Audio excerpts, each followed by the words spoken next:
ಪವಿತ್ರವಾಗಿರುವಂತಹ ಈ ಪುಣ್ಯ ನೆಲದಲ್ಲಿ ಅತ್ಯಂತ ಶ್ರೇಷ್ಠ ಸಾಧಕರಾಗಿ, ಬೀದರ್ ಜಿಲ್ಲೆಯ ಶ್ರೇಷ್ಠ ತತ್ವಪದಕಾರರಾಗಿ, ಸಮಾಜದ ಒಳಿತಿಗಾಗಿ ತಮ್ಮ ದೇಹವನ್ನೇ ಮುಡುಪಾಗಿಟ್ಟುಕೊಂಡು ಕಾರ್ಯವನ್ನು ಮಾಡಿ ಲಿಂಗೈಕ್ಯರಾಗಿರುವಂತಹ ಶ್ರೀ ಮಲ್ಲಿಕಾರ್ಜುನ ಮುತ್ಯ ಅವರಿಗೆ ವಂದಿಸಿ,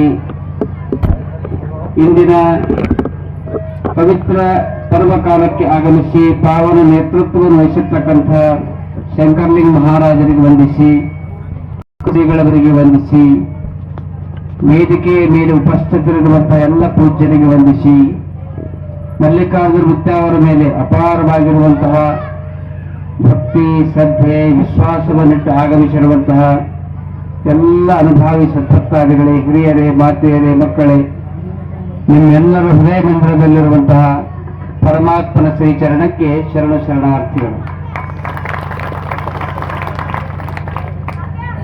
ಮನುಷ್ಯನ ದೇಹ ನಶ್ವರ, ಆದರೆ ಆತನು ಮಾಡಿರುವಂತಹ ಕಾರ್ಯಮಾರ ಅಮರವಾಗಿರ್ತಾ ಇದೆ. ಆ ದಿಸೆಯಲ್ಲಿ ಒಬ್ಬ ಅನುಭಾವಿ संसार में सबसे बड़ा अधिकार सेवा और त्याग से पैदा होता है. ಜಗತ್ತಿನಲ್ಲಿ ಶ್ರೇಷ್ಠವಾದಂತಹ ಅಧಿಕಾರ ಯಾವುದರಿಂದ ಸಿಗ್ತಾ ಇದೆ ಅಂದ್ರೆ, ಜಗತ್ತಿನಲ್ಲಿ ಸಮಾಜದಲ್ಲಿ ಯಾರು ಸೇವೆ ಮತ್ತು ಸಮಾಜಕ್ಕಾಗಿ ಯಾರು ತ್ಯಾಗವನ್ನು ಮಾಡ್ತಾ ಇದ್ದಾರಲ್ಲ, ಅವರು ಶ್ರೇಷ್ಠವಾದಂತಹ ಅಧಿಕಾರದಲ್ಲಿ ಇರ್ತಾ ಇದ್ದಾರೆ ಅನ್ನೋ ತತ್ವದಂತೆ ಮಲ್ಲಿಕಾರ್ಜುನ ಮುತ್ಯಾರವರು ಇವತ್ತು ಗತಿಸಿ ಅನೇಕ ವರ್ಷಗಳಾಗಿರ್ಬೋದು. ಅವರ ಒಂದು ಪ್ರಾಣ ಪ್ರತಿಷ್ಠಾಪನೆಯಾಗಿ 11 ವರ್ಷ ಆಯಿತು. ಅವರ ಭೌತಿಕ ದೇಹ ಇರದೇ ಇದ್ರೂ ಕೂಡ ಅವರು ಇಂದು ಜೀವಂತಿದ್ದಾರೆ. ಹೇಗೆ ಜೀವಂತಿದ್ದಾರಂದ್ರೆ, ಅವರ ಸಾಹಿತ್ಯದ ಮುಖಾಂತರವಾಗಿ ಇಡೀ ಬೀದರ್ ಜಿಲ್ಲೆಯ ಜನತೆಯ ಹೃದಯ ಮಂದಿರದಲ್ಲಿ ಇವತ್ತು ಮಲ್ಲಿಕಾರ್ಜುನ ಮುತ್ಯಾರವರು ಜೀವಂತಿದ್ದಾರೆ. ಅವರು ಅನೇಕ ತತ್ವ ಪದಗಳನ್ನು ಬರೆದಿದ್ದಾರೆ. ಈಗ ಜೂನ್ 5ನೇ ತಾರೀಕಿಗೆ ಬೀದರ್ ಜಿಲ್ಲೆಯ ತತ್ವ ಪದಕಾರರು ಎನ್ನುವಂಥ ಗ್ರಂಥ ಹಾರ್ಕೋಡ್ ಮಠದಿಂದ ಅದು ಪ್ರಕಟ ಆಗಿದೆ, ಬಿಡುಗಡೆ ಆಗ್ತಾ ಇದೆ. ಶ್ರೀ ಬಸವರಾಜ್ ಸಬ್ರಾಜ್ ಎನ್ನುವಂಥ ಒಬ್ಬ ಶ್ರೇಷ್ಠ ಸಾಹಿತಿಗಳು ಆ ಗ್ರಂಥವನ್ನು ಸಂಪಾದನೆ ಮಾಡಿದ್ದಾರೆ. ಆ ಗ್ರಂಥದಲ್ಲಿ ಮಲ್ಲಿಕಾರ್ಜುನ ಮುತ್ಯಾರವರ ಬಗ್ಗೆ ಬಹಳ ಅದ್ಭುತವಾಗಿರ್ತಕ್ಕಂಥ ಚರಿತ್ರೆಯನ್ನು ಬರೆಯಲಾಗಿದೆ. ಮಾಣಿಕಪ್ಪರು ಬಂದಾಗ ನಾನು ಬಹಳ ಖುಷಿ ಆಯ್ತು. ಎಲ್ಲಿಂದ ಬಂದಿರಿ? ಕಟ್ಟಕ್ ಚಿಂಚೋಳಿ, ಅದು ನಮ್ಮದೇ ಅವ್ರ ಬಂದು ಪ್ರತಿ ವರ್ಷ ನಾವು ಬರ್ತೀವಿ. ಆದ್ರ ನಿಮ್ಮ ಮುತ್ಯನ ಹೆಸರು ಏನ್ರಿ? ಮಲ್ಲಿಕಾರ್ಜುನ ಮುತ್ಯ ಅಂದ್ಕೊಳ್ಳಿ ನಮಗೆ ಬಹಳ ಖುಷಿ ಆಯ್ತು. ಅನೇಕ ತತ್ವ ಪದಗಳನ್ನು ಅವ್ರು ಬರೆದಿದ್ದಾರೆ.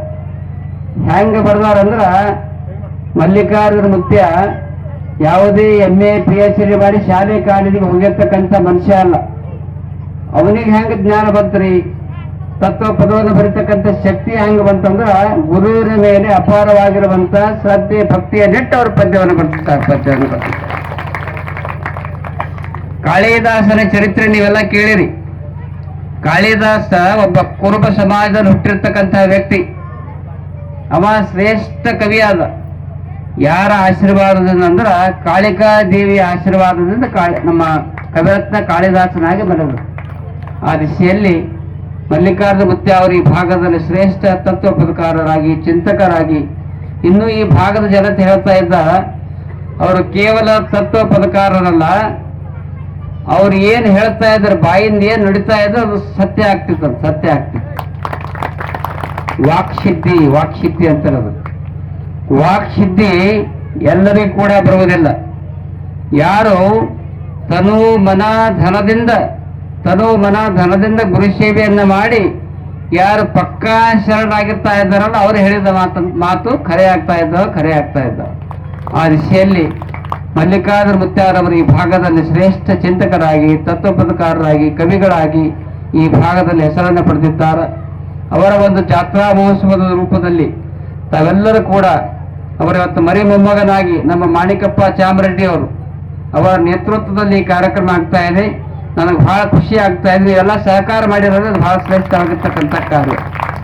ಯಾಕೆಂದರೆ ನಿಜವಾಗಿ ಮಹಾದೇವ ಅಂತ ಯಾರಿಗೆ ಕರಿಬೇಕಂದ್ರ, ಗುರುವಿಗೆ ತನುವನ್ನು, ಲಿಂಗಕ್ಕೆ ಮನವನ್ನು, ಜಂಗಮಕ್ಕೆ ಧನವ ಕೊಟ್ಟು ನಿಶ್ಚಿಂತನಾಗಿರುವ ಭಕ್ತನೇ ಮಹಾದೇವ. ಆ ದಿಶೆಯಲ್ಲಿ ಮಲ್ಲಿಕಾರ್ಜುನ ಮುತ್ಯಾರ ಮಹಾದೇವನಾಗಿ ಮತ್ತು ಮಹಾತ್ಮರಾಗಿ ನಿಮ್ಮ ಹೃದಯ ಮಂದಿರದಲ್ಲಿ ಚಿರಸ್ಥಾಯಿಯಾಗಿ ಉಳಿದಿದ್ದ. ಮಹಾತ್ಮರು ಅಂತ ಯಾರಿಗೆ ಕರಿಬೇಕಂದ್ರ ಯಾರ ಹೆಸರು ಮಂತ್ರ ಆಗ್ತದ ಅವರು ಮಹಾತ್ಮರಾಗ್ತದೆ. ಈಗ ನೋಡ್ರಿ, ಎಲ್ಲಾ ಕೆಲಸ ಬಿಟ್ಟು ಎಲ್ಲ ಅನುಭವಿಗಳು ತಾಯಂದ್ರೆ ಇಷ್ಟೊಂದು ಬಿಸಿಲಿನ ಹೊತ್ತಿನಲ್ಲಿ ಮಧ್ಯಾಹ್ನ ಬಂದು ಕುಂತೀರಿ. ನೀವು ಯಾಕೆ ಕುಂತೀರಿ? ಮಲ್ಲಿಕಾರ್ಜುನ ಮುತ್ಯಾರವ್ರ ಹೆಸರು ಮಲ್ಲಿಕಾರ್ಜುನ ಅಂತ ಬಹಳ ಮಂದಿಯಾರ. ಕಟ್ಟಕ್ ಚಿಂಚೋಳಿದಾಗ ಅನೇಕ ಜನ ಇರ್ಬೋದು ಮಲ್ಲಿಕಾರ್ಜುನ. ಅದರ ಮಲ್ಲಿಕಾರ್ಜುನ ಮುತ್ಯಾಗಿ ಮಹಾತ್ಮರು ಯಾಕೆ ಆಗ್ತಾ ಇದ್ದಾರೆ ಅಂದ್ರ, ಯಾರು ತನು ಮನ ಧನದಿಂದ ಒಳ್ಳೆ ಸದ್ಭಾವನೆ ಇಟ್ಕೊಂಡು ಆಚಾರ ಮತ್ತು ವಿಚಾರ ಒಂದಾಗಿರಿಸಿಕೊಂಡು ಯಾರು ಬಾಳ್ತಾ ಇದ್ದಾರಲ್ಲ ಅವರೇ ನಿಜವಾದ ಶರಣರು, ನಿಜವಾದ ಶರಣ. ಮಲ್ಲಿಕಾರ್ಜುನ ಮುತ್ಯಾಗ ಶರಣ ಅಂತ ಕರೀತಾರೆ. ನಿಮ್ಗೆಲ್ಲ ಹೆಸರು ತಗೊಂಡು ಕರೆದಾರ, ಅವ್ರಿಗೆ ಶರಣ ಅಂತ ಕರೀತಾ ಇದ್ದಾರೆ. ಯಾಕೆ ಶರಣ ಅಂತ ಕರೀತಾ ಇದ್ದಾರಂದ್ರ, ಶರಣ ಇದ್ರ ಅರ್ಥ ಏನಂದ್ರ, ಶರ ಅಂದ್ರ ಬಾಣ, ನ ಅಂದ್ರ ತಾಕದೇರು. ಯಾರಿಗೆ ವಿಷಯ ವಾಸನೆ ನಾನು ನನ್ನದಂತಕ್ಕಂಥ ಅಹಂಕಾರ ಎನ್ನುವಂತ ಬಾಣ ಯಾರಿಗೆ ತಾಕುವುದಿಲ್ಲ ಅವರೇ ನಿಜವಾದ ಶರಣರು, ನಿಜವಾದ ಶರಣರು. ಮಲ್ಲಿಕಾರ್ಜುನ ಮುತ್ಯ ಎಂದಿಗೂ ಕೂಡ ನಾನು ಅಂತ ಕರೆದಿಲ್ಲ. ಸದಾಕಾಲ ಪರಮಾತ್ಮನ ಚಿಂತನೆಯಲ್ಲಿ ಅವರು ಜೀವನವನ್ನ ಸಾಗಿಸಿದ್ದಾರೆ. ಅದಕ್ಕಾಗಿ ಕನ್ನಡದ ಕವಿ ಬಹಳ ಚಂದ ಒಂದ್ ಕಡೆ ಹೇಳ್ತಾ ಇದ್ದಾರೆ, ಮನುಷ್ಯನ ಜೀವನ ಹೆಂಗಿರ್ಬೇಕಂದ್ರೆ ಉದಾಹರಣೆ ಕೊಟ್ಟು ಹೇಳ್ತಾ ಇದ್ದಾರ. ಕಾಗದವು ಒಂದೇ, ಬರೀ ಕಾಗದವು ಒಂದೇ, ಕಾಗದ ಒಂದೇ ಇರ್ತು. ಆದರೆ ಚಿತ್ರಕಾರನ ಕೈಯಲ್ಲಿ ಸಿಕ್ಕಾಗ ಚಿತ್ರವಾಗುತ್ತದೆ, ಕವಿಯ ಕೈಯಲ್ಲಿ ಸಿಕ್ಕಾಗ ಪದ್ಯವಾಗುತ್ತದೆ, ಪ್ರೇಮಿಯ ಕೈಯಲ್ಲಿ ಸಿಕ್ಕಾಗ ಪ್ರೇಮ ಪದ್ಯವಾಗುತ್ತದೆ, ಪೆದ್ದನ ಕೈಯಲ್ಲಿ ಸಿಕ್ಕಾಗ ರದ್ದಿ ಆಗುತ್ತದೆ, ಮಗುವಿನ ಕೈಯಲ್ಲಿ ಸಿಕ್ಕಾಗ ಮುದ್ದೆಯಾಗುತ್ತದೆ, ಮುದ್ದೆಯಾಗುತ್ತದೆ. ಒಂದೇ ಕಾಗದ ಅನೇಕ ರೀತಿಯಾಗಿ ಆಕಾರವನ್ನು ಹೆಂಗ ತಾಳ್ತಾ ಇದೆಯಲ್ಲ, ಅದೇ ರೀತಿಯಲ್ಲಿ 1,94,000 ಚೌರ್ಯಾಶಿ ಜೀವರಾಶಿಗಳಿದ್ದಾವ ಅಂತ ಹೇಳ್ತಾ ಇದ್ದಾರೆ. ಆದ್ರ 1,94,00,000 ಜೀವರಾಶಿಗಳು, 84 ಲಕ್ಷ ಜೀವರಾಶಿಗಳಿದ್ದರೂ ಕೂಡ ಶ್ರೇಷ್ಠ ಜೀವನ ನಮ್ಮದಾಗಬೇಕಾದ್ರೆ ಎಲ್ಲರೂ ಮಹಾಮಾನವರಾಗಿ ಬಾಳಲಿಕ್ಕೆ ಸಾಧ್ಯ ಇಲ್ಲ. ಅದು ಹೆಂಗ್ರಿ ಅಂತಂದ್ರೆ, ನೀವೆಲ್ಲ ಸಾಮಾನ್ಯವಾಗಿ ಊರಾಗ ನೋಡ್ತೀರಿ, ಯಾರಾದ್ರೂ ಲಿಂಗೈಕ್ಯರಾದ್ರೂ ಏನ್ ಮಾಡ್ತೀರಿ, ಅವ್ರಿಗೆ ಹೊಸ ಬಟ್ಟೆ ಧೋತ್ರ ಉಡಿಸ್ತೀರಿ, ಹೊಸ ಧೋತ್ರ ಹಾಕಿ, ಅಂಗಿ ಹಾಕಿ, ತಲೆಗೆ ರುಮಾಲು ಸುತ್ತಿ, ಹೂವಿನ ಹಾರ ಹಾಕಿ, ಹಣಿಗೊಂದು ಬಂದಿ ಹಚ್ತೀರಿ. ಬಂದಿ ಹಚ್ಚಿ ಕುಂತು ಎಲ್ಲಾ ಜನರು ಬಹಳ ದುಃಖ ತಪ್ತರಾಗಿ ಅಳ್ತಾ ಇದ್ದಾರ. ಆ ಸಂದರ್ಭದಲ್ಲಿ ವಯಸ್ಸಾದಂತ ಊರನ ಮುದುಕಿ ಕೈಯಾಗ ಕೋರ್ ಹಿಡ್ಕೊಂಡು ಬಂದು ನೋಡ್ತಾಳ, ಹೆಣಕ್ಕೆ ನೋಡ್ತಾಳ. ಏನಂತಾಳ ಅಂದ್ರ, ಏನವ ನಮ್ಮ ಸಾವುಕಾರ ಜೀವಂತ ಕುಂತಂಗೆ ಕುಂತಾಳಲ್ಲವ, ಏನ್ ಈಗ ಜೀವಂತ ಹರನು ಹಂಗೆ ಅನಾರ ಅಂತ ತಿಳ್ಕೊಂಡು ಅಂತಿರ್ತಾವ. ಆದ್ರ ಆ ಬಾಡಿ, ಆ ಸಾವುಕಾರನ ದೇಹ ಜೀವಂತಿಲ್ಲ. ಯಾಕೆ ಜೀವಂತಿಲ್ಲ? ಹೊಸ ಬಟ್ಟೆ ಹಾಕ್ಯಾರ, ಹಾರ ಹಾಕ್ಯಾರ, ಹೂವಿನ ಹಾರ ಹಾಕ್ಯಾರ, ಬಂಗಾರದ ಆಭರಣ ಹಾಕ್ಯಾರ. ಏನೆಲ್ಲ ಹಾಕಿದ್ರು ಕೂಡ ಸಾವುಕಾರನ ಬಾಡಿಗ ಜೀವಂತ ಮಾನವ ಅಂತ ಕರೆಯುವುದಿಲ್ಲ. ಯಾಕಂದ್ರೆ ಎಲ್ಲ ಇರ್ತದ ಅವನಲ್ಲಿ, ಒಂದೇ ಒಂದು ವಸ್ತು ಇರುವುದಿಲ್ಲ. ಏನಿರಲ್ಲ ಅಂದ್ರೆ ಉಸಿರಾಟ ಎನ್ನುವಂತ ಒಂದು ಕ್ರಿಯೆ ಇರುವುದಿಲ್ಲ.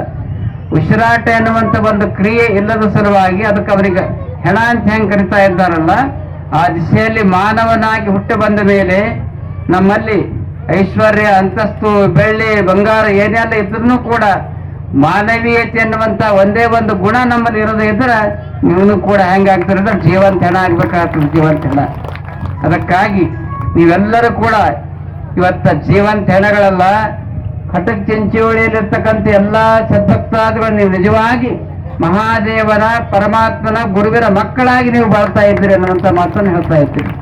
ಆ ದಿಶೆಯಲ್ಲಿ ಒಬ್ಬ ಕನ್ನಡದ ಕವಿ ಬಹಳ ಚಂದ ಹೇಳ್ತಾ ಇದ್ದಾನ, ಏನಾದರೂ ಆಗು ಮೊದಲು ಮಾನವನಾಗು, ಓದಿ ಬ್ರಾಹ್ಮಣನಾಗು, ಕಾದಿ ಕ್ಷತ್ರಿಯನಾಗು, ಶೂದ್ರ ವೈಶ್ಯನಿಯಾಗು, ನಿನ್ನ ಒಲಗಿನಂತಾಗು ಮೊದಲು ಮಾನವನಾಗು, ರಾಜಕಾರಣಿಯಾಗು, ರಾಷ್ಟ್ರಭಕ್ತನೇ ಆಗು, ಕರೆಗಾರ, ವ್ಯಾಪಾರಿ, ವಿಜ್ಞಾನಿ, ಏನಾದರೂ ಆಗು ಮೊದಲು ಮಾನವರಾಗು.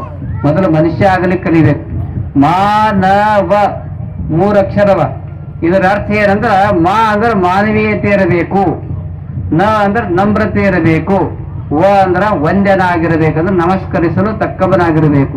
ನಿನ್ನ ಸದಾಚಾರದಿಂದ, ನಿನ್ನಲ್ಲಿರ್ತಕ್ಕಂಥ ಒಳ್ಳೆಯ ಗುಣದಿಂದ ನೀನು ಮಾನವನಾಗಿ ಬಾಳ್ತಿ ಎನ್ನುವಂತ ಮಾತನ್ನು ಅನುಭವಿಗಳು ಹೇಳುವ ಹಾಗೆ ಆ ದಿಶೆಯಲ್ಲಿ ಇವತ್ತು ಮಲ್ಲಿಕಾರ್ಜುನ ಮುತ್ಯಾರವರು ಶ್ರೇಷ್ಠ ಪಂಡಿತರಾಗಿ, ಜ್ಞಾನಿಗಳಾಗಿ ಈ ಭಾಗದಲ್ಲಿ ಬಾಳಿ ಬೆಳಗ್ಗೆ ಹೋಗಿದ್ದಾರೆ. ಪಂಡಿತ ಅಂತ ಯಾರಿಗೆ ಕರಿಬೇಕು? ಬಹಳ ಪುಸ್ತಕಗಳನ್ನ ಬರೆದ್ರೆ ಪಂಡಿತ ಆಗುವುದಿಲ್ಲ, ಬಹಳ ಜಪ ಮಾಡಿದ್ರೆ ಪಂಡಿತರಾಗುವುದಿಲ್ಲ. 101 ಟೆಂಗ್ ಹೊಡೆದ್ರೆ ಆತ ಜ್ಞಾನಿ ಆಗುವುದಿಲ್ಲ. 1 ವರ್ಷ 11 ವರ್ಷ ಜಪ ತಪ ಮಾಡಿದ್ರೆ ಪಂಡಿತರಾಗುವುದಿಲ್ಲ. MA PhD ಮಾಡಿದ್ರೆ ಆತನಿಗೆ ಪಂಡಿತ ಅಂತ ಕರೆಯುವುದಿಲ್ಲ. ಯಾರೇ ಪಂಡಿತ, ಯಾರು ಶ್ರೀಮಂತ, ಯಾರ ಜ್ಞಾನಿ ಅಂತ ಕೇಳಿದಾಗ ಸಂಸ್ಕೃತಕಾರರು ಬಹಳ ಚಂದ ಹೇಳ್ತಾ ಇದ್ದಾರೆ. ಮಾತೃವತ್ ಪರದಾರೇಶು ಪರದ್ರವ್ಯೇಶು ಲೋಷ್ಟವತ್ ಆತ್ಮವತ್ ಸರ್ವಭೂತೇಶು ಯಃ ಪಶ್ಯತಿ ಸಪಂಡಿತ ಸಪಂಡಿತ.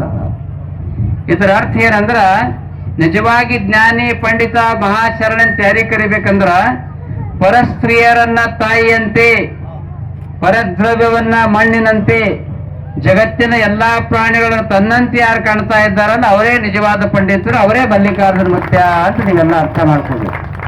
ಆ ದಿಶೆಯಲ್ಲಿ ಅವರ ನಾಮಸ್ಮರಣೆಗೋಸ್ಕರವಾಗಿ ತಾವೆಲ್ಲರೂ ಕೂಡ ಅತ್ಯಂತ ಭಕ್ತಿಯಿಂದ ತನೋ ಮನ ಧನದಿಂದ ಸೇವೆಯನ್ನು ಸಲ್ಲಿಸಿ ಈ ಭಾಗದಲ್ಲಿ ಬಂದಿದ್ದೀರಿ. ಇವತ್ತಿನ ದಿವಸ ಮಲ್ಲಿಕಾರ್ಜುನ ಮುತ್ಯಾರವರ ಭೌತಿಕ ದೇಹ ಇಲ್ಲ, ಅದನ್ನು ಕೂಡ ನನಗೆ ಖುಷಿ ಆಗ್ತಾ ಇದೆ. ಅದರ ಆಧ್ಯಾತ್ಮದ ದಿವ್ಯ ಶಕ್ತಿಯನ್ನು ನಾವು ಎಲ್ಲಿ ಕಾಣಬೇಕಂದ್ರೆ ನಮ್ಮ ಮಾಣಿಕಪ್ಪ ಚಾಮರೆಡ್ಡಿಯವರಲ್ಲಿ ಕಾಣಬೇಕೆನ್ನುವಂತ ಮಾತನ್ನು ಕೂಡ ಹೇಳ್ತಾ ಇದ್ದೀವಿ. ಅವರು ಹಾಕಿಕೊಟ್ಟಿರ್ತಕ್ಕಂಥ ಆದರ್ಶ ಪಥ, ಅವರು ಹಾಕಿಕೊಟ್ಟಿರುವಂತ ಆದರ್ಶ ಪಥದಲ್ಲಿ ನಮ್ಮ ಮಾಣಿಕಪ್ಪ ನಡೀತಾ ಇದ್ದಾರೆ, ಅವರ ಬಂಧುಗಳು ನಡೀತಾ ಇದ್ದಾರೆ. ಆ ಪಥ ಹೀಗೆ ಮುಂದುವರಿಯಲಿ ಅನ್ನುವಂತ ಮಾತನ್ನು ಕೂಡ ಈ ಸಂದರ್ಭದಲ್ಲಿ ಹೇಳಿ, ಯಾಕೆಂದ್ರೆ ಮಹಾಜನವು ಏನಗತಃ ಸಪಂಥಾಹ, ಅವ್ರು ಲಿಂಗೈಕ್ಯ ಆಗ್ಯಾರ ತಿಳ್ಕೊಂಡು ಅವ್ರೊಬ್ಬರೇ ಗದಿಗೆ ಬಂದು ನಮಸ್ಕಾರ ಮಾಡಿ ತೆಂಗು ಹೊಡೆದ್ರೆ ಮುಗಿತಿತ್ತು. ಆದರೂ ಕೂಡ ಸುಂದರವಾಗಿರ್ತಕ್ಕಂಥ ಅಮೃತ ಶಿಲೆಯ ಮೂರ್ತಿಯನ್ನ ಕೂಡಿಸಿ ಅವರು ಅಜರಾಮರವಾಗಿದ್ದಾರ, ಇನ್ನು ಮುಂದೆ ಕೂಡ ಅವರು ಇರ್ತಾರೆ ಎನ್ನುವಂತ ಭಾವದಿಂದ ಇವತ್ತು ಒಳ್ಳೆ ಕಾರ್ಯಕ್ರಮವನ್ನು ಚಾಮರೆಡ್ಡಿ ಅವರು ನಿಮ್ಮೆಲ್ಲರ ಸಹಕಾರವನ್ನು ಪಡೆದುಕೊಂಡು ಈ ಕಾರ್ಯ ಮಾಡಿದ್ದಾರಲ್ಲ, ಅವರ ಜೀವನ ಯಶಸ್ವಿಯಾಗಿ ಬಾಳಲಿ ಎನ್ನುವಂತ ಮಾತನ್ನು ಕೂಡ ಈ ಸಂದರ್ಭದಲ್ಲಿ ಹೇಳಿ, ಕೊನೆಯದಾಗಿ ಒಂದು ಮಾತನ್ನು ಹೇಳಿ ನನ್ನ ಮಾತನ್ನು ಮುಗಿಸ್ತಾ ಇದ್ದೇನೆ. ಒಂದು ಸಲ ವ್ಯಾಸರಾಯರ ಹತ್ತಿರ ಅನೇಕ ಜನ ಶಿಷ್ಯರಿರ್ತಾರೆ. ಶಿಷ್ಯರು ಅವರಲ್ಲಿ ಕನಕದಾಸರು ಒಬ್ಬರು. ಎಲ್ಲಾ ಶಿಷ್ಯರನ್ನ ಬರಮಾಡಿಕೊಂಡು ವ್ಯಾಸರಾಯರು ಒಂದು ಪ್ರಶ್ನೆ ಮಾಡ್ತಾರೆ. ಏನು ಪ್ರಶ್ನೆ ಮಾಡ್ತಾರಂದ್ರೆ, ನೋಡ್ರಪ್ಪ ಶಿಷ್ಯರೇ, ಈ ಜಗತ್ತಿನಲ್ಲಿ ಸ್ವರ್ಗಕ್ಕೆ ಯಾರು ಹೋಗ್ತಾರ ಅಂತ ತಿಳ್ಕೊಂಡು ಕೇಳಿದಾಗ ಎಲ್ಲಾ ಜನರು ಒಂದೊಂದು ಮಾತು ಹೇಳ್ತಾರೆ ಶಿಷ್ಯರು. ಅದರ ಕನಕದಾಸರು ಮಹತ್ವವಾಗಿರ್ತಕ್ಕಂಥ ಒಂದು ಮಾತನ್ನು ಹೇಳ್ತಾ ಇದ್ದಾರೆ. ಅಪ್ಪೋರೇ, ವ್ಯಾಸ ಮಹರ್ಷಿಗಳೇ, ವ್ಯಾಸ ಮಹಾರಾಜರೇ, ನಿಜವಾಗಿ ಸ್ವರ್ಗಕ್ಕೆ ಯಾರು ಹೋಗ್ತಾರೆ ಅಂದ್ರ ನಾ ಹೋದ್ರು ಹೋಗ್ಬೋದ್ರಿ ಅಂತಾರ. ಯಾರು? ಕನಕದಾಸರು. ಎಲ್ಲಾ ಶಿಷ್ಯರಿಗೆ ಸಿಟ್ಟು ಬರ್ತದೆ. ನೋಡ್ರಿ ಗುರುಗಳೇ, ಇಂಥ ಗುರುಗಳು ನೀವಿರ್ಲಿಕ್ಕಾಗ ಮಗ ನಾ ಹೋಗ್ತೀನಂತಲ್ಲ, ನಾ ಹೋದ್ರು ಹೋಗ್ಬೋದು ಅಂತಾನ ತಿಳ್ಕೊಂಡು ಎಲ್ಲರೂ ಬೈತಾರ, ಕನಕದಾಸರಿಗೆ ಬೈತಾರ. ಆಗ ವ್ಯಾಸ ಮಹರ್ಷಿಗಳು ಹೇಳ್ತಾ ಇದ್ದಾರೆ, ಹುಚ್ಚ, ಅವ ಹೇಳಿರ್ತಕ್ಕಂಥ ಮಾತಿನಲ್ಲಿ ಸತ್ಯ ಅದ. ಏನು ಸತ್ಯ ಅದ ಅಂದ್ರ, ನಾನು ಅಂದ್ರ ಅವ ಅಂತ ಹೇಳ್ತಾ ಇಲ್ಲ, ನಾನು ಎನ್ನುವಂತ ಅಹಂಕಾರ ಮನೋಭಾವನೆ ಯಾರಿಂದ ಹೋಗ್ತಾ ಇದೆ ಅವರು ಸ್ವರ್ಗಕ್ಕೆ ಹೋಗ್ತಾ ಇದ್ದಾರೆ ಎನ್ನುವಂತ ಮಾತನ್ನ ಅನುಭಾವಿಗಳು ಹೇಳುವ ಹಾಗೆ, ಜಗತ್ತಿನಲ್ಲಿ ಸಣ್ಣದೊಂದು ಗ್ರಾಮ ಪಂಚಾಯತ್ ಮೆಂಬರ್ ಆದ್ರ ಸ್ವಲ್ಪ ಒಂದು ಸಣ್ಣ ಕಾರ್, ಸೆಕೆಂಡ್ ಹ್ಯಾಂಡ್ ಕಾರ್ ಬಂದ್ರು ಕೂಡ ನೆಲನೇ ಕಾಣಬಂತ ಮೂರ್ತಿ ಮ್ಯಾಗೆ ಇರ್ತದೆ. ಹೊಸ ಡ್ರೆಸ್ ಹಾಕಿ ಚಸ್ಮಾ ಹಚ್ಚಿ ಓಡಾಡ್ತದೆ. ನಿಮ್ಮೂರಾಗ ಯಾರಿಂದ ಆ ಕಡೆ ಇರ್ತಾರ? ಇವೆಲ್ಲ ಒಳ್ಳೆ ಜನರಿದ್ರೆ. ಅದಕ್ಕಾಗಿ ಸ್ವಾಮಿಗಳೇ ಇರಲಿ, ಯೋಗಿಗಳೇ ಇರಲಿ, ತ್ಯಾಗಿಗಳೇ ಇರಲಿ, ಶ್ರೀಮಂತರಿರ್ಲಿ, ವೈದ್ಯರಿರ್ಲಿ, ಶಿಕ್ಷಕರಿರ್ಲಿ, ನಮ್ಮಲ್ಲಿ ನಾನು ಎನ್ನುವಂತ ಅಹಂಕಾರ ಭಾವನೆಯನ್ನು ನಶಿಸಿ ಇದೆಲ್ಲವೂ ಕೂಡ ಪರಮಾತ್ಮನ ದಿವ್ಯ ಶಕ್ತಿಯಿಂದ ನಡೀತಾ ಇದೆ ಅನ್ನುವಂಥ ಭಾವ ನಮ್ಮಲ್ಲಿ ಬಂದಾಗ ನಮ್ಮ ಜೀವನ ಉದ್ಧಾರ ಆಗ್ತಾ ಇದೆ. ಕೊನೆಯದಾಗಿ ತಾವೆಲ್ಲರೂ ಕೂಡ ಬಹಳ ಪ್ರೀತಿ ವಿಶ್ವಾಸದಿಂದ ಬೇಸಿಗೆ ಸಂದರ್ಭ ಇದ್ರೂ ಕೂಡ ಎಲ್ಲ ತಾಯಂದ್ರೆ ಬಹಳ ಪ್ರೀತಿಯಿಂದ ಕುಂತೀರಿ. ನೀವೆಲ್ಲರೂ ಕೂಡ ಒಂದು ಶ್ರೇಷ್ಠವಾಗಿರ್ತಕ್ಕಂಥ ಒಂದು ಕಾಣಿಕೆಯನ್ನ ನಮ್ಮೆಲ್ಲ ಪೂಜರಿಗೆ ಕೊಡ್ಬೇಕು. ನೀವು ಕಾಣಿಕೆ ಕೊಡ್ಬೇಕು. ಇವತ್ತು ಶ್ರೇಷ್ಠವಾಗಿರುವಂತಹ ಕಾಣಿಕೆ ಇವತ್ತು 11ನೆಯ ಪುಣ್ಯ ಸ್ಮರಣೋತ್ಸವದ ಕಾರ್ಯಕ್ರಮದಲ್ಲಿ ನೀವೆಲ್ಲ ಕೊಡ್ಬೇಕು. ಯಾವ ಕಾಣಿಕೆ ಅಂದ್ರೆ, ಜಗತ್ತಿನಲ್ಲಿ ಶ್ರೇಷ್ಠವಾಗಿರ್ತಕ್ಕಂತಹ ದೇವರು ಯಾರಪ್ಪ ಅಂತಂದ್ರೆ ಇಬ್ರು. ಮೊದಲನೇದಾಗಿ ಇಬ್ರು, ಮಾತೃದೇವೋಭವ, ಪಿತೃದೇವೋಭವ. ಮೂರನೇದಾಗಿ ಆಚಾರ್ಯ ದೇವೋ, ಅತಿಥಿ ದೇವೋಭವ. 4 ಮಂದಿ ದೇವರ. ಆದ್ರೆ ಶ್ರೇಷ್ಠವಾಗಿರುವಂತ ದೇವರು ಯಾರಂದ್ರ ತಂದೆ ತಾಯಿ. ಯಾಕೆಂದ್ರ ಈ ಜಗತ್ತಿನಲ್ಲಿ ಶ್ರೇಷ್ಠವಾಗಿರ್ತಕ್ಕಂಥ ಒಂದು 2 ಸ್ಥಾನವ, ಕಾಶಿ ವಿಶ್ವನಾಥ್ ಇರ್ಬೋದು, ಶ್ರೀಶೈಲ ಇರ್ಬೋದು, ಎಲ್ಲ ದೇವಾಲಯ ಇದ್ರೂ ಕೂಡ ಶ್ರೇಷ್ಠವಾಗಿರ್ತಕ್ಕಂಥ 2 ಸ್ಥಾನ ಯಾವುದಂದ್ರ ತಾಯಿಯ ಮಡಿಲು. 9 ತಿಂಗಳು ನಿಮ್ಮನ್ನು ಹೆತ್ತು ಹೊತ್ತು ಜೋಪಾನ ಮಾಡಿರ್ತಕ್ಕಂಥ ತಾಯಿಯ ಮಡಿಲು ತಂದೆಯ ಹೆಗಲು. ಇದು ಶ್ರೇಷ್ಠವಾಗಿರ್ತಕ್ಕಂತಹ ಪುಣ್ಯದ ಸ್ಥಾನ. ಅಂತಹ ಪುಣ್ಯದ ಸ್ಥಾನದ ಮೇಲೆ ಭಕ್ತಿ ಇಟ್ಟು ಎಂಥ ಕಾಣಿಕೆ ನೀವು ಕೊಡಬೇಕಂದ್ರೆ ಇವತ್ತು ಪ್ರತಿಜ್ಞೆ ಮಾಡಬೇಕು. ವಯಸ್ಸಾದಂಥ ತಂದೆ ತಾಯಿಗಳ ಸೇವಾವನ್ನು ಮಾಡಿ ಅವರಿಂದ ನಾವು ಆಶೀರ್ವಾದವನ್ನು ಪಡೆದುಕೊಂಡು ಮುಕ್ತಾತ್ಮರಾಗ್ತೀವಿ ಎನ್ನುವಂಥ ಕಾಣಿಕೆಯನ್ನು ನಮ್ಮ ಪಾದಕ್ಕೆ ಅರ್ಪಿಸಿದ್ರಂದ್ರೆ ನಿಮ್ಮ ಜೀವನ ಶ್ರೇಷ್ಠ ಜೀವನ ಆಗ್ತಾ ಇದೆ ಎನ್ನುವಂಥ ಮಾತನ್ನು ಈ ಸಂದರ್ಭದಲ್ಲಿ ಹೇಳಿ, ಮೊನ್ನೆ ಪೇಪರ್ದಾಗ ನಿನ್ನೆ ಬಂದು ಒಬ್ಬ ತಂದೆ ತಾಯಿ ವಯಸ್ಸಾದಂಥ ತಂದೆ ತಾಯಿ ಆಳಂದ ತಾಲೂಕಿನಾಗ ಯಾಕ್ರಿ ಏನಾಗ್ಯದ್ರಿ ನಿಮಗೆ ಕಷ್ಟ ಅಂದಾಗ, ಎಲ್ಲ ಅದಪ್ಪ, ನಮಗ ಹೊಲ ಅದ, ಮನಿ ಅದ, ಎಲ್ಲ ಅದ. ಅದರ ಮಕ್ಕಳು ಬಂದು ಕುಡಿದು ಬಂದು ಹೊಡಿತಾರ, ಮಗ ಹೊಡಿತಾನ, ಅವ್ರ ಸಣ್ಣ ಮಗ ಹೊಡಿತಾರ, ಎಲ್ಲರೂ ಬಂದು ಹೊಡೆದಾರ, ನಮಗೆ ಹೊಡಿತಾ ಇದ್ದಾರ, ಬೈತಾ ಇದ್ದಾರೆ ತಿಳ್ಕೊಂಡು ಪೇಪರ್ನಾಗ ಹಾಕ್ಯಾರ. ಪೇಪರ್ನಾಗ ಇದು ಭಾರತ ದೇಶದ ಸಂಸ್ಕೃತಿ ಅಲ್ಲ. ಇಷ್ಟೆಲ್ಲ ಗುಡಿ ಗುಂಡಾರ ಸ್ವಾಮಿಗಳು ಪೂಜ್ಯರು ಅಭಿಷೇಕ ಚಿಂತನೆ 1 ಲಕ್ಷ ತೇರು ಎಳಿತೀರಿ ನೀವು. ಇಡೀ ಭಾರತ ದೇಶದ ತೇರುಗಳ ಲಿಸ್ಟ್ ಮಾಡಿದಾಗ 1 ಲಕ್ಷ ತೇರು ಎಳಿತೀರಿ. ಮತ್ತು ಲಕ್ಷ ತೇರು ಎಳೆದು ತಂದೆ ತಾಯಿಗೆ ನೀವು ನೋಡ್ಲಿಲ್ಲ ಅಂದ್ರೆ ಆ ತೇರು ಎಳೆದೆಲ್ಲ ನಶಿಸಿ ಹೋಗ್ತದೆ, ಏನೂ ಪುಣ್ಯ ಬರಲ್ಲ. ಅದಕ್ಕಾಗಿ ತೇರು ಎಳೆಯುವಂಥ ಪುಣ್ಯ ನಿಮ್ಗೆ ಬರಬೇಕಾದ್ರೆ, ಗುರುವಿನ ಆಶೀರ್ವಾದ ನಿಮಗೆ ಆಗಬೇಕಾದ್ರೆ ಇವತ್ತು ನೀವೆಲ್ಲ ಪ್ರತಿಜ್ಞೆ ಮಾಡ್ರಿ. ಯಾರು ತಂದೆ ತಾಯಿದಿಂದ ದೂರ ಇದ್ರಿ ನಮ್ಗೆ ಭಾಳ ಖುಷಿ ಆಗ್ತದೆ ನೋಡ್ರಿ ಸ್ವಾಮಿ ಹೌದವ್ರು ಅಂತ. ಯಾಕಂದ್ರೆ ಭಾಳ ಪವರ್ದಿಂದ ಹೇಳ್ತಾನೆ ಮಾತಾವ. ಯಾಕೆ ಹೌದಂತಾರಂದ್ರೆ ನನಗೆ ಭಾಳ ಖುಷಿ ಆಗ್ತದೆ. ಇವತ್ತು ಪ್ರತಿನಿತ್ಯ ಒಂದು ನೇಮ ಅದ. ಇವತ್ತು ನಾನು ವರ್ಣನೆ ಮಾಡಿ ಹೇಳ್ತಾ ಇಲ್ಲ, ಕಾರ್ತಿಕ್ ಸ್ವಾಮಿದು ಒಂದು ನೇಮ ಅದ. ಪ್ರತಿನಿತ್ಯ ಮನೆಗೆ ಹೋಗಿ ಪ್ರಸಾದ ಮಾಡಿ ತಾಯಿಯ ಪಾದದ ಸೇವಾ ಮಾಡಿ ಮಲಗ್ತಾರ. ಅವ್ರು ತಾಯಿಯ ಪಾದ ಸೇವಾ, ತಾಯಿ ನಿದ್ದೆ ಹತ್ತದಾಗೆ ಸೇವಾ. ಇಂಥ ಮಕ್ಕಳು ಆದರ್ಶಪ್ರಾಯರಾಗಿರ್ತಕ್ಕಂಥ ಮಕ್ಕಳು ಬೇಕು. ತಂದೆ ತಾಯಿ ಸೇವಾ ಮಾಡ್ರಿ, ಅವರನ್ನು ಮರೆಯಬೇಡ್ರಿ. ಅವ್ರ ಸೇವಾ ಮಾಡಿದ್ರಿಂದ ನಿಜವಾದ ಆಶೀರ್ವಾದ ಆಗ್ತಾ ಇದೆ. ಅಂತಹ ಕಾಣಿಕೆಯನ್ನು ಕೊಡ್ರಿ ಅನ್ನುವಂಥ ಮಾತನ್ನ ಈ ಸಂದರ್ಭದಲ್ಲಿ ಹೇಳಿ, ಈ ಕಾರ್ಯಕ್ರಮದಲ್ಲಿ ಎಲ್ಲ ಅನೇಕ ಅನುಭವಗಳು ಪೂಜ್ಯರು ಬಂದಿದ್ದಾರೆ. ಮೃತ್ಯುಂಜಯ ಶಿವಾಚಾರ್ಯರ ಕಲ್ಲೂರದವರು ಬಹಳ ದಿವ್ಯಾನುಭಾವಿಗಳಾಗಿ ಉತ್ತಮ ಪ್ರವಚನಕಾರರಾಗಿದ್ದಾರೆ. ಬಹಳ ಒಳ್ಳೆಯ ರೀತಿಯಾಗಿ ಅವರು ಕೂಡ ಕಾರ್ಯ ಮಾಡ್ತಾ ಇದ್ದಾರೆ. ಏಳುಗುತ್ತಿ ಮಾತೆಯವರು ಬಂದಾರ, ಮಾಣಿಕರೆಡ್ಡಿ ಚಾಮಾಲಿ ಅವರು, ನಮ್ಮ ಎಲ್ಲ ಪೂಜ್ಯರು, ನೀಲಕಂಠ ಮಹಾರಾಜರಲ್ರಿ, ನೀಲಕಂಠ ಮಹಾರಾಜರ ಅಪ್ಪವ್ರಿಗೆ ನೀವು ಬರೀಬೇಕು. ಯಾವ ಡೇಟ್ ಕೊಡ್ತೀರಿ ಆ ಡೇಟಿಗೆ ಇರ್ತೇವೆ. ಒಂದು ಡೇಟ್ ಕೊಟ್ಟಾಗ ಬರೋದಾಗಲಿಲ್ಲ, ಪುನಃ ಹರ್ಕೊಂಡು ಮಠಕ್ಕೆ ಬಂದ್ರೆ ನೀಲಕಂಠ ಸ್ವಾಮಿ ಚಾಮರೆಡ್ಡಿ ಅವರು ಬಂದು ನೀವು ಎಂದ ಡೇಟ್ ಕೊಡ್ತೀರಿ ಅದೇ ಡೇಟಿಗೆ ಇರ್ತೇವೆ ಅಂತ ತಿಳ್ಕೊಂಡು ಈ ಕಾರ್ಯಕ್ರಮ ಇಟ್ಟಿದ್ದಾರೆ. ಈ ಕಾರ್ಯಕ್ರಮದಿಂದ ನಿಮ್ಮೆಲ್ಲರ ಜೀವನ ಯಶಸ್ವಿಯಾಗಲಿ. ನೀವು ಈ ಸ್ಥಾನದಾಗ ಜಾಗದಾಗ ಬಂದು ಕುಂತೀರಿ. ಇದ್ರಾಗ ಎಲ್ಲ ಹೆಣ್ಮಕ್ಳದಾಗ ಯಾರೋ ಒಬ್ರು ಸ್ವಲ್ಪ ಬಹಳ ಪುಸ್ತಕ ಓದಿ ನಮ್ಮ ಮುತ್ತವ್ರು ಹೇಳ್ತಾರಂತ, ಅವ್ ಪುಸ್ತಕ ತೋರು ಓದ್ಬಾರ್ದಪ್ಪ, ಅವ್ ಮಸ್ತಕ ಕೆಡಿಸ್ತಾವ ಅಂತಿರ. ಎಲ್ಲರೂ ಕೆಡಿಸ್ಕೊಬಲ್ಲ, ಕೆಲವ್ರದ್ದು ಏನೋ ಅತಿ ಓದ್ ಬಹಳ ಬುದ್ಧಿವಂತರ ಆಗ್ತಾರೆ. ಇಷ್ಟೆಲ್ಲ ಬಿಟ್ಟು ಕಟಕ್ ಚಿಂಚೋಳಿದಾಗ ಊರಂದೆಲ್ಲ ಕೆಲಸ ಬಿಟ್ಟು ಎಲ್ಲ ಹೆಣ್ಮಕ್ಳು ಗಂಡಸು ಮಕ್ಕಳು 3 ತಾಸು ಹೋಗಿ ಅಲ್ಲಿ ಸ್ವಾಮಿಗಳು ಇದ್ರ ಕುಂತ್ರೆ ಏನ್ ಸಿಕ್ತಪ್ಪ ನಿಮ್ಗೆ, ಏನ್ ಕೊಡ್ತಾರ ಅವ್ರು ನಿಮ್ಗೆ ಪ್ರಶ್ನೆ ಮಾಡ್ಬೋದು. ಆದ್ರೆ ಏನು ಸಿಗ್ತಾ ಇದೆ ಅನ್ನುವಂಥ ಮಾತನ್ನ ಕನ್ನಡದ ಕವಿ ಬಹಳ ಚಂದ ಹೇಳ್ತಾ ಇದ್ದಾನೆ.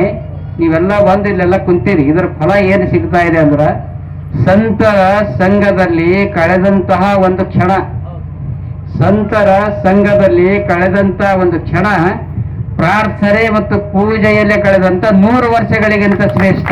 100 ವರ್ಷಗಳಿಗಿಂತ ಶ್ರೇಷ್ಠ. ನೀವು ಮನ್ಯಾಗ 100 ವರ್ಷ ಏನು ಪೂಜಾ ಮಾಡ್ತೀರಿ, ಒಂದು ಸಲ ಗುರುವಿನ ಪಾದದ ಸನ್ನಿಧಿಯಲ್ಲಿ ಕುಂತರೂ ಆ ಶಕ್ತಿ ಬರ್ತಾ ಇದೆ. ಅಂತ ದಿವ್ಯ ಶಕ್ತಿ ಇವತ್ತಿನ ದಿವಸ ನಿಮ್ಮೆಲ್ಲರಲ್ಲಿ ಪ್ರಾಪ್ತ ಆಗಿದೆ. ಆ ಶಕ್ತಿ ನಿಮ್ಮ ಜೀವನದ ಕೊನೆಯ ಉಸಿರಿನವರೆಗೂ ಕೂಡ ಹಾಗೆ ಇರಲಿ ಅಂತ ಶುಭಾಶಿಸಿ 2 ಮಾತುಗಳನ್ನು ಮುಗಿಸ್ತಾ ಇದ್ದೀನಿ.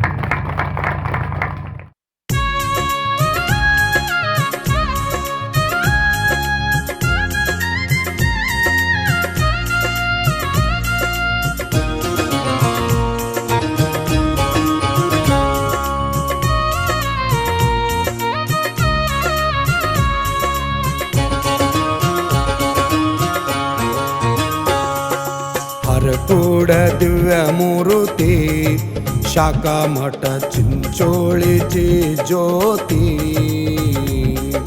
ಹರಕೂಡ ದಿವ್ಯ ಮೂರುತಿ ಶಾಖಾ ಮಠ ಚಿಂಚೋಳಿ ಜ್ಯೋತಿ.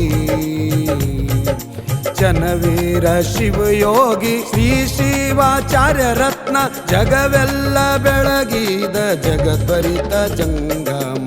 ಗುರುವಿಗೆ ಶರಣಾರ್ಥಿ, ಲಿಂಗಕ್ಕೆ ಶರಣು ಶರಣಾರ್ಥಿ, ಜಂಗಮ ಜ್ಯೋತಿಗೆ ಶರಣಾರ್ಥಿ, ಚನ್ನ ವೀರಗೆ ಶರಣಾರ್ಥಿ. ಹರಕೂಡ ದಿವ್ಯ ಮೂರುತಿ ಶಾಖಾ ಮಠ ಚಿಂಚೋಳಿ ಜ್ಯೋತಿ.